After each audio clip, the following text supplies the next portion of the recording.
This 3 News Now update sponsored by Godfather's Pizza. Order today.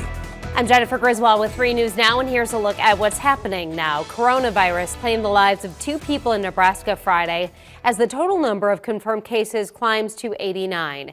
Health leaders say one of the deaths was in Douglas County, a man in his 50s, the other a woman in her 60s from Hall County.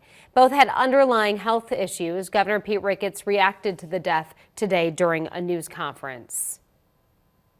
In Iowa, there are now 235 cases with 3 deaths. The Iowa Department of Public Health announced an additional 56 cases and 2 deaths on Friday.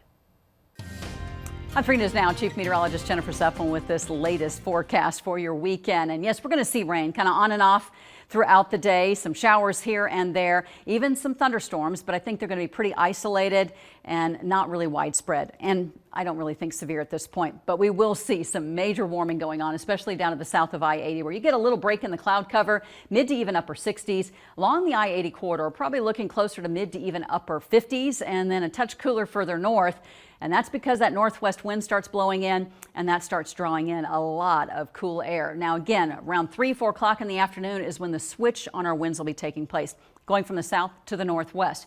That's when the rain will become more widespread as this system continues to keep pulling across eastern Nebraska, western Iowa.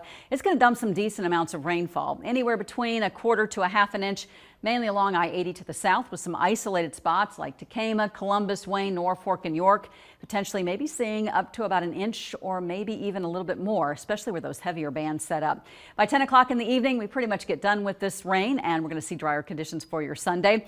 First, we're going to have to deal with some pretty strong winds, especially as the front moves through. Between 3-4 o'clock in the afternoon, gusts will really start to pick up, switching from the northwest. Sustained winds of 20 to 35 miles an hour and gusts up to 50 miles an hour possible, especially, I would say, after maybe 9-10 o'clock in the evening. And you can see that here on our sort of scale that we're showing you.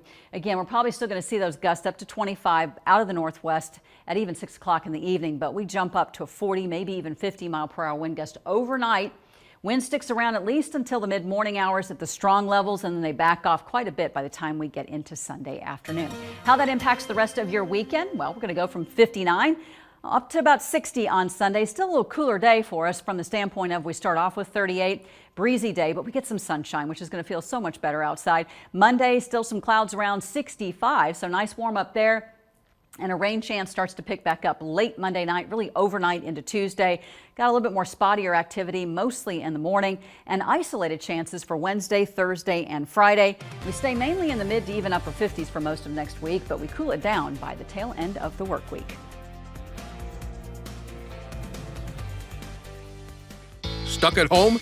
We've got you covered. My pizzas are baked to perfection in a 450-degree oven, hands-free after bake. From oven to box to your door.